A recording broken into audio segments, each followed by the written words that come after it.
ಸಂಚಾರದಲ್ಲಿರುವಾಗ ಫೋನ್ನಲ್ಲಿ ಆ ಕಾರ್ನಲ್ಲಿ ಕೂತ್ಕೊಂಡು ಚಿಂತನೆಯನ್ನು ಮಾಡಿಸಿದ್ರು. ನನಗೆ ಹೇಳ್ತಾ ಹೋದರೆ ಇನ್ನೂ ತುಂಬ ಒಂದನ್ನು ಹೇಳ್ತೇನೆ ನಾನು. ಏನಂತ ಹೇಳಿದ್ರೆ, ಇದೇ ರೀತಿ ಏಕಾದಶಿ ದಿವಸ ಸಂಚಾರದಲ್ಲಿ ಎರ್ನಾಕುಲಂನಲ್ಲಿ ಪೂಜೆ ಇತ್ತು, ಸ್ವಾಮಿಗಳ ಪೂಜೆ.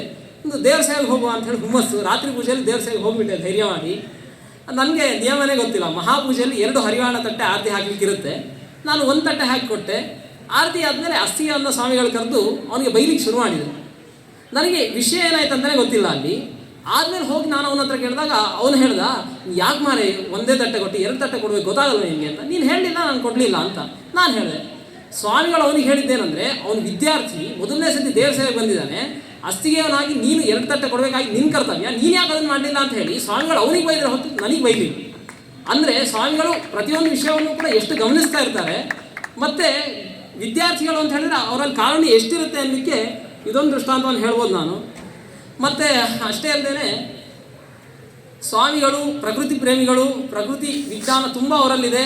ಈ ದೃಷ್ಟಿಕೋನವನ್ನು ಎಲ್ಲರೂ ಹೇಳ್ತಿರ್ತಾರೆ, ಪ್ರಸಿದ್ಧವೂ ಕೂಡ ಹೌದು. ಆದರೆ ಅವ್ರ ಶಾಸ್ತ್ರ ದೀಕ್ಷೆ ಎಂಥದ್ದು ಅನ್ನಲಿಕ್ಕೆ ನಾನೇ ಅದನ್ನು ಅನುಭವಿಸಿದ್ದೇನೆ. ನಮಗೆ ಸುಧಾ ಪರೀಕ್ಷೆಗೆ ಅಂತ ಹೇಳಿ ಪ್ರತಿ ತಿಂಗಳು ಕೂಡ ಮಾಸಿಕ ಪರೀಕ್ಷೆ, ಪಾಕ್ಷಿಕ ಪರೀಕ್ಷೆಗಳನ್ನು ಇಲ್ಲಿ ಮಾಡ್ತಾರೆ. ಸ್ವಾಮಿಗಳು ಅಯೋಧ್ಯೆಯಲ್ಲಿದ್ದಾಗಲೂ ಅಥವಾ ಬೇರೆ ಸಂಚಾರಗಳಿದ್ದಾಗಲೂ ಕೂಡ ಫೋನ್ ಮೂಲಕ, ಆನ್ಲೈನ್ ಮೂಲಕ ಜಾಯ್ನ್ ಆಗಿ ಪ್ರತಿಯೊಂದು ವಾಕ್ಯಗಳಲ್ಲಿಯೂ ಕೂಡ ವಿಚಾರ ವಿಮರ್ಶೆಗಳನ್ನು ಮಾಡ್ತಾ, ಹೀಗಲ್ಲ ಹೀಗೆ ಹೇಳಬೇಕು ಅಂಥೇಳಿ ಅದನ್ನು ತಿದ್ದಿ ನಮಗೆ ಪರೀಕ್ಷೆಯನ್ನು ಮಾಡ್ತಾಯಿದ್ರು. ಸ್ವತಃ ಅವರು ಕುಲಪತಿಗಳು. ವಸ್ತುತಃ ಇದನ್ನು ಮಾಡೋ ಅವಶ್ಯಕತೆಯೇ ಇಲ್ಲ. ಆದರೂ ಕೂಡ ಅವರು ಪ್ರತಿ ಒಂದು ಸಭೆಯಲ್ಲಿಯೂ ಕೂಡ, ಪರೀಕ್ಷೆಗಳಲ್ಲಿಯೂ ಕೂಡ ಬಂದು ಒಂದನ್ನು ಕೂಡ ತಪ್ಪಿಸದೇನೆ ಅವರು ನಮಗೆ ಪರೀಕ್ಷೆಯನ್ನು ಮಾಡಿ ಸಜ್ಜಾಗಲಿಕ್ಕೆಲ್ಲ ತುಂಬ ಅನುಗ್ರಹವನ್ನು ಮಾಡಿದ್ದಾರೆ. ಒಬ್ಬರು ದೊಡ್ಡ ವಿದ್ವಾಂಸರು ಸ್ವಾಮಿಗಳ ಬಗ್ಗೆ ಹೇಳಿದ ಮಾತು, ಸ್ವಾಮಿ ನೀವು ಈ ರೀತಿಯಾಗಿ ವಿಚಾರ ವಿಮರ್ಶೆಗಳನ್ನು ಮಾಡ್ತೀರಾ ಅಂತ ಹೇಳಿದರೆ ನಿಮಗೆ ಪುಸ್ತಕ ಕೋಟಿ ಕ್ರಮ ಎಲ್ಲ ಬೇಕಾಗಿಲ್ಲ. ಸುಧಾದ್ದು ಅಲ್ಲಿ ಮುಂದೆ ಆ ವಾಕ್ಯಗಳಿರುತ್ತೆ, ಅದನ್ನು ಮುಂಚೆನೇ ನೀವು ಪ್ರಶ್ನೆಗಳಿರ್ತೀರಿ, ಅಷ್ಟು ವಿಚಾರ ಮಾಡ್ತೀರಿ. ಹಾಗಾಗಿ ನಿಮಗೆ ಈ ಕೋಟಿ ಕ್ರಮಗಳು ಪುಸ್ತಕಗಳೆಲ್ಲ ಬೇಕಾಗೇ ಇಲ್ಲ ಅಂತೇಳಿ ದೊಡ್ಡ ವಿದ್ವಾಂಸರು ಸ್ವಾಮಿಗಳ ಹತ್ರ ಹೇಳುವಾಗ ನಾನೇ ಇದು ಕೇಳಿಸ್ಕೊಂಡಿದ್ದೇನೆ. ಇದು ಸ್ವಾಮಿಗಳ ಸೂಕ್ಷ್ಮತೆ ಮತ್ತು ವಿಚಾರ ಶಕ್ತಿ. ಅಂತಹ ಸ್ವಾಮಿಗಳು ಕರುಣೆಯಿಂದಾಗಿ ಇಲ್ಲಿ ಇನ್ನೊಮ್ಮೆ ಕೂಡೋ ಭಾಗ್ಯವನ್ನು ನನಗೆ ಕರುಣಿಸಿದರು. ಅವರಿಗೆ ಅನಂತ ಧನ್ಯವಾದಗಳು, ನಮಸ್ಕಾರಗಳನ್ನು ಹೇಳ್ತೇನೆ. ಮತ್ತು ಅದೇ ರೀತಿಯಾಗಿ ಪೂಜ್ಯರಾದಂತಹ ಸೋದೆ ಶ್ರೀಪಾದರು ಪರೀಕ್ಷೆಗೆ ಆಗಮಿಸಿದ್ದಾರೆ. ಅವರು ಪ್ರಸಿದ್ಧ. ಒಂದು ಕಾರ್ಯವನ್ನು ಶ್ರೀಪಾದರು ಶುರು ಮಾಡಿದರು ಅಂತ ಹೇಳಿದರೆ ಅದು ಮುಗಿಯೋ ತನಕ ಅವರು ವಿರಮಿಸುವಂತಹ ಒಂದು ಮಾತು ಇಲ್ಲವೇ ಇಲ್ಲ. ಅಷ್ಟು ಅದರಲ್ಲಿ ಅವ್ರಿಗೆ ನಿಶ್ಚಯ ಇರುತ್ತೆ. ಮತ್ತು ಸ್ವತಃ ತಾವೇ ಗುರುಕುಲವನ್ನು ನಡೆಸ್ತಾ ಇದ್ದಾರೆ. ನನಗೆ ಅಂದಾಜಿರಲಿಲ್ಲ, ಸೋದೆಗೆ ಹೋದಾಗ ಗೊತ್ತಾಯಿತು ಅಲ್ಲಿ 4 ವೇದಗಳು ಪಾಠವೂ ಕೂಡ ಆಗ್ತಾ ಇದೆ, ಮತ್ತು ವೇದಾಂಗಗಳ ಪಾಠಗಳು ಕೂಡ ಆಗ್ತಾ ಇದೆ. ಅಂದರೆ ಅಷ್ಟು ಗಟ್ಟಿಯಾಗಿ ಶಾಸ್ತ್ರ ದೀಕ್ಷೆಯನ್ನು ತಗೊಂಡವರು ಎಲ್ಲ ಗುರುಕುಲಗಳನ್ನ. ಅದೇ ರೀತಿಯಾಗಿ ಯಾವಾಗಲೂ ಕೂಡ ಸಂಚಾರ, ಪೇಜಾರ ಸ್ವಾಮಿಗಳ ಥರ ಸೋದೆ ಸ್ವಾಮಿಗಳು ಯಾವಾಗ ನೋಡಿದ್ರು ಈ ಊರಲ್ಲಿ ಇದ್ರು ಅಂತಲೇ ಗೊತ್ತಾಗುತ್ತೆ ನಮಗೆ ನೋಡುವಾಗ. ಹಾಗಾಗಿ ಇಷ್ಟೆಲ್ಲ ಕಾರ್ಯಕ್ರಮಗಳ ಮಧ್ಯೆಯೂ ಕೂಡ ಬಂದು ಅನುಗ್ರಹವನ್ನು ಮಾಡಿದ್ದಾರೆ. ಅವ್ರಿಗೂ ಕೂಡ ನಾನು ನಮಸ್ಕಾರಗಳನ್ನು ಹೇಳ್ತೇನೆ. ವಿಶೇಷವಾಗಿ ವ್ಯಾಸರಾಜ ಮಠದ ಶ್ರೀಪಾದರು ಆಗಮಿಸಿದ್ದಾರೆ. ವಿದ್ಯಾಪೀಠದ ಮೊದಲ ವಿದ್ಯಾರ್ಥಿಗಳಲ್ಲಿ ಅವರೊಬ್ಬರು. ಪೂಜ್ಯ ಶ್ರೀಪಾದರಲ್ಲಿ ಪರೀಕ್ಷೆಗಳನ್ನು ಎಲ್ಲವನ್ನೂ ಕೂಡ ಕೊಟ್ಟು ದೊಡ್ಡ ವಿದ್ವಾಂಸರು ಅಂತ ಇಡೀ ದೇಶದಲ್ಲೇ ಪ್ರಸಿದ್ಧರಾಗಿ ಈಗ ಪೀಠವನ್ನು ಅಲಂಕರಿಸಿದ್ದಾರೆ.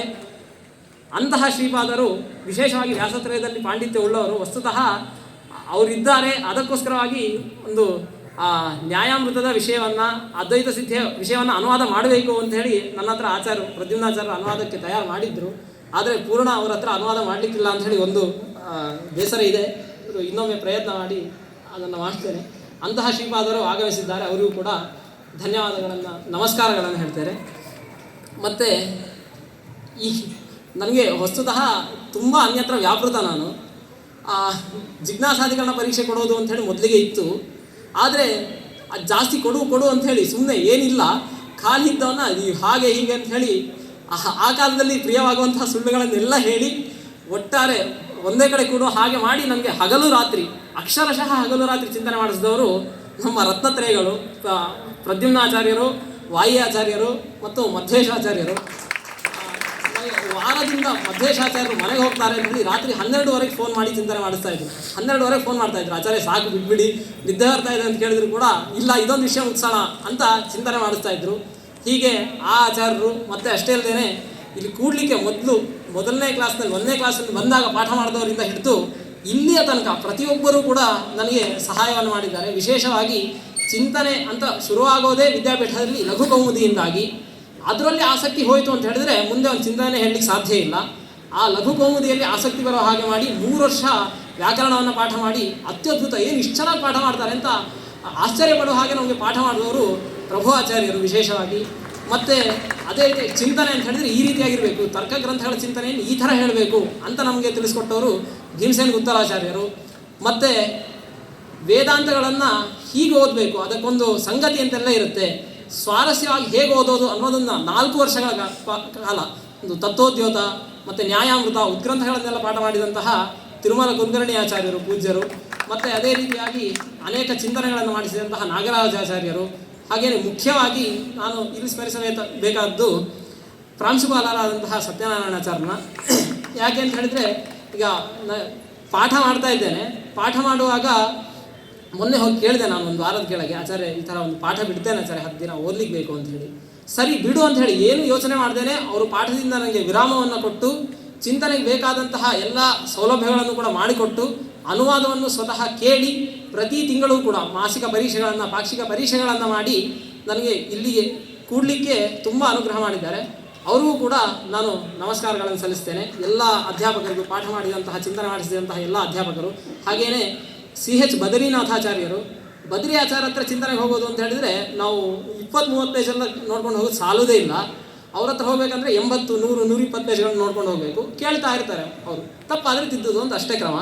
ಹಾಗೆ ಸಂಧ್ಯಾಧಿಕರಣದ ಚಿಂತನೆಯನ್ನು ಕೇವಲ 4 ದಿನದಲ್ಲಿ ಅವರು ಮುಗಿಸ್ಕೊಟ್ಟವರು. ಮತ್ತು ಚೆನ್ನೈ ರಾಘವೇಂದ್ರ ಆಚಾರ್ಯರು ನಮ್ಮ ಕ್ಲಾಸ್ನಲ್ಲಿ ಹೋದ ವರ್ಷ 12 ಜನ ಪರೀಕ್ಷೆ ಕೊಡುವಾಗ 8 ಜನದ ಪರೀಕ್ಷೆ ತಯಾರಿಯನ್ನು ಅವರು ಮಾಡಿದ್ರು.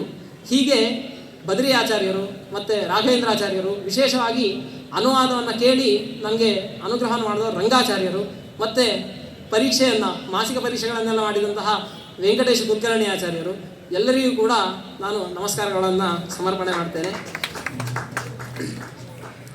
ಮತ್ತು ಒಂದು ವಿಶೇಷವಾಗಿ ಜೆ ಗೋಪಾಲಕೃಷ್ಣಾಚಾರ್ಯರು ಪಿತೃಪಾದರು.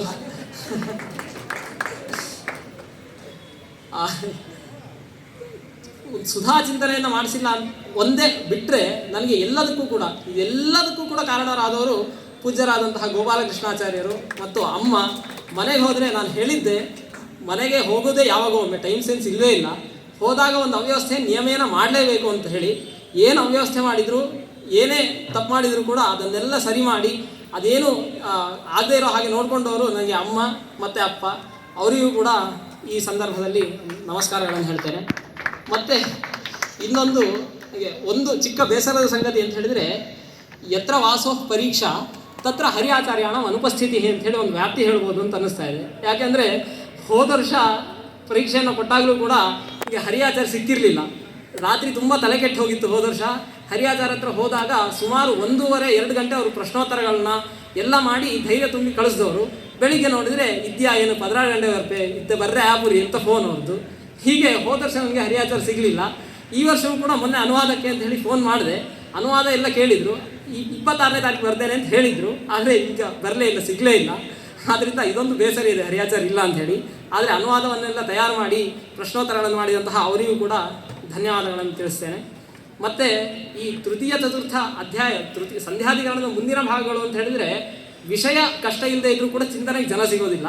ಆದರೆ ಹಿಂದೆ 2 ಕಂಬತ್ತರ ಕೂತವರು ನನಗೆ ಪ್ರಿಯವ್ರತ ಮತ್ತು ಶ್ರೀನಿವಾಸ ಅವ್ರು ಇರೋದ್ರಿಂದಲೇ ಸುಮಾರು ಒಂದೊಂದು ಭಾಗವೂ ಕೂಡ 10-12 ಬಾರಿ ಚಿಂತನೆ ಆಯಿತು ನನಗೆ. ಇಡೀ 3-4ನೇ ಅಧ್ಯಾಯ ಸೇರಿ 10-12 ಬಾರಿ ಚಿಂತನೆ ಆಗಿದೆ. ಅಷ್ಟಕ್ಕೂ ಕೂಡ ಸಹಕಾರ ಮಾಡಿದಂತಹ ಅವರಿಬ್ಬರಿಗೂ ಕೂಡ ಧನ್ಯವಾದವನ್ನು ತಿಳಿಸ್ತೇನೆ ಹೇಳ್ತಾ ಎಲ್ಲ ಮಾತುಗಳನ್ನು ಮುಗಿಸ್ತಾ ಇದ್ದೇನೆ. 3-4 ಅಧ್ಯಾಯಗಳ ಪರೀಕ್ಷೆಯನ್ನು ಸಮರ್ಥವಾಗಿ ನೀಡಿ ವಾಸುದೇವ ಅನ್ನುವಂಥ ವಿದ್ಯಾರ್ಥಿ ಅಧ್ಯಾಪಕ ಆತ ತಾನು ಅವನ ಬಗ್ಗೆ ಸ್ವಾಮಿಗಳು 2 ಮಾತುಗಳನ್ನು ಆಡಬೇಕು ಅಂತ ಕೇಳ್ಕೊಳ್ತೀನಿ. 2 ಮಾತುಗಳನ್ನು ಹೇಳಬೇಕು ಅಂತ ಹೇಳಿದರು. ಅವನ ಅನುವಾದ ಕುರಿತಾಗಿ 2ನೇ ಮಾತೇ ಇಲ್ಲ ಇವತ್ತು. ಅದು ಚೆನ್ನಾಗಿ ಅನುವಾದವನ್ನು ಪರೀಕ್ಷೆಯನ್ನು ಕೊಟ್ಟಿದ್ದಾನೆ. ತರಗತಿಯಲ್ಲಿ ಇರುವ ಹೊತ್ತಿಗೂ ಕೂಡ ತಾನು ಅಧ್ಯಯನ ಮಾಡಿ ಇತರರಿಗೂ ಕೂಡ ಚಿಂತನೆಯನ್ನು ಹೇಳ್ತಾ ಇದ್ದವ. ಇವನ ಅಪ್ಪ ಗೋಪಾಲಕೃಷ್ಣಾಚಾರ್ಯರು ಅವರಿಗೂ ಪ್ರಾರಂಭದ ಹಂತದಲ್ಲಿ ವೇದಾಂತ ಪಾಠಗಳ ಪ್ರಾರಂಭ ಮಾಡಿದ್ದು ನಾವು ಆವಾಗ ವೇದಾಂತ ಪಾಠ ಪ್ರಾರಂಭ ಮಾಡಿದ್ವಿ. ಸುಧಾ ಪಾಠದಲ್ಲಿ ಕೂಡ ಪ್ರಾಯಶಃ ಸ್ವಲ್ಪ ಪಾಠ ಗುರುಗಳವರಿಗೆ ಸುಧಾ ಪಾಠ ಹೇಳಿದ್ದಾರೆ. ಆವಾಗ ನಮ್ಮ ಕೂಡ ಕೆಲವು ಪಾಠ ಮಾಡಲಿಕ್ಕೆ ಗುರುಗಳು ಆದೇಶ ಮಾಡಿದರು. ಹಾಗೆ ಆದ್ಯಂತದಲ್ಲಿ ಅವರಿಗೂ ಹೇಳಿದ್ದೆ, ಇವರಿಗೆ ಅಂತ್ಯದಲ್ಲಿ ಸುಧಾ ಪಾಠವನ್ನು ನಾವು ಮಾಡಿದ್ದೇವೆ. ಚೆನ್ನಾಗಿ ಅಧ್ಯಯನ ಮಾಡಿದ್ದಾನೆ, ಚೆನ್ನಾಗಿ ಪರೀಕ್ಷೆ ಕೊಟ್ಟಿದ್ದಾನೆ. ತೃತೀಯಾಧ್ಯಾಯದಲ್ಲಿ ಎಲ್ಲರೂ ಕೂಡ ಕೊಟ್ಟಿರುವ ಅಂಕಗಳು 92%. ಅದರಂತೆಯೇ ಚತುರ್ಥಾಧ್ಯಾಯದಲ್ಲಿ 90% ಅಂಕಗಳನ್ನು ಗಳಿಸ್ತಾರೆ. ತುಂಬ ಸಂತೋಷ ಬರ್ತಾ ಇದೆ. ಸಂಪೂರ್ಣ ಸುಧಾ ಪರೀಕ್ಷೆ ಕೊಡಬೇಕು ಅಂತ ಹೇಳಿದ್ವಿ.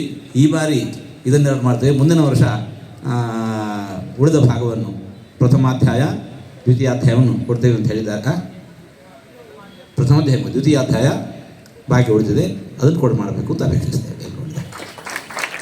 ಅದಂತೆಯೇ ಇವತ್ತು ಪರೀಕ್ಷೆಗೆ ಬಂದು ಪ್ರಶ್ನಾರ್ಥಿಗಳನ್ನು ಕೇಳಿ ವ್ಯಾಸರಾಯ ಶ್ರೀಗಳವರು ಹಾಗೆಯೇ ನಮ್ಮ ಸ್ವದೇಶಿಗಳವರು ಇದರಲ್ಲಿ ನಿಂತು ಇದರ ಅಂದವನ್ನು ಹೆಚ್ಚಿಸಿದ್ದಾರೆ. ಅವರು ಕೂಡ ಅದನ್ನು ಸಲ್ಲಿಸ್ತಾರೆ. ಅದರಂತೆಯೇ ವಿವಿಧ ಆಚಾರ್ಯರು ಬಂದು ಕೂಲಂಕಷವಾಗಿರತಕ್ಕಂತಹ ಪ್ರಶ್ನೆಗಳನ್ನು ಮಾಡಿದ್ದಾರೆ. ಎಲ್ಲರಿಗೂ ಕೂಡ ಭಗವಂತನ ಪ್ರಾರ್ಥನೆ ಮಾಡ್ತಾರೆ.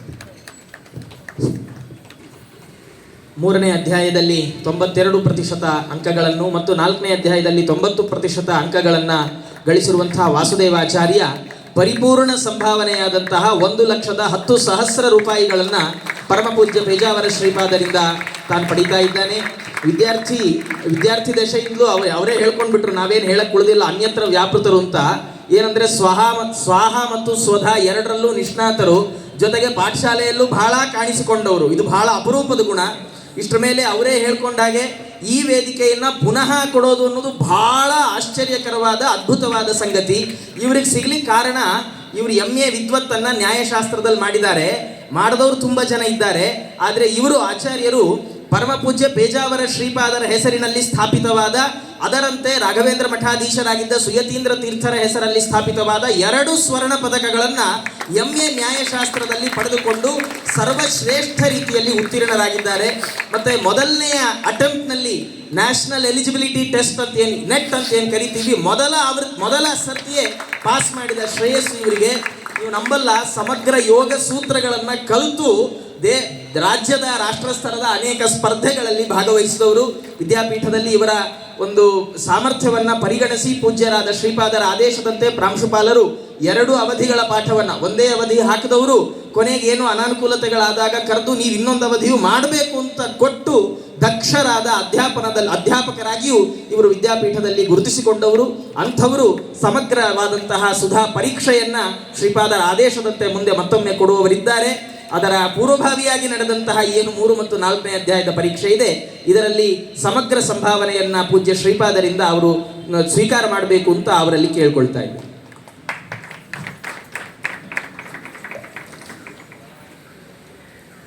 ಸಂಭಾವನೆಯ ಮೊತ್ತ 1,10,000 ರೂಪಾಯಿಗಳು. ಇವತ್ತು ಏಕಾದಶಿ ಪ್ರಯುಕ್ತ ನೂತನ ವಸ್ತ್ರವನ್ನು ಕೈಯಲ್ಲಿ ಕೊಡ್ತಾ ಇದ್ದೀವಿ.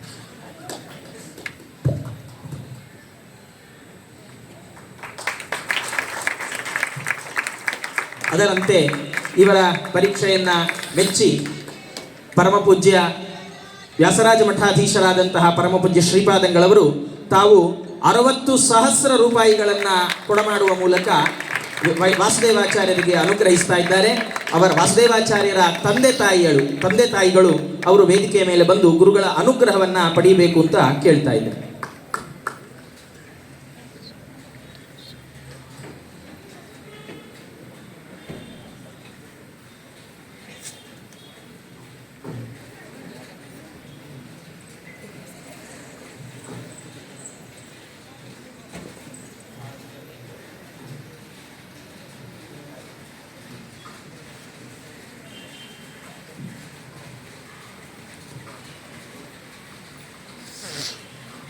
ಇನ್ನು ಮುಂದೆ ಮಧ್ಯಾಹ್ನದ ಅವಧಿಯ ಪರೀಕ್ಷೆಗಳು, ಅದು 2 ಗಂಟೆಗೆ ಮುಂದಿನ ಅವಧಿಯ ಪರೀಕ್ಷೆಗಳು ಪ್ರಾರಂಭ ಆಗ್ತಾ ಇದ್ದಾವೆ.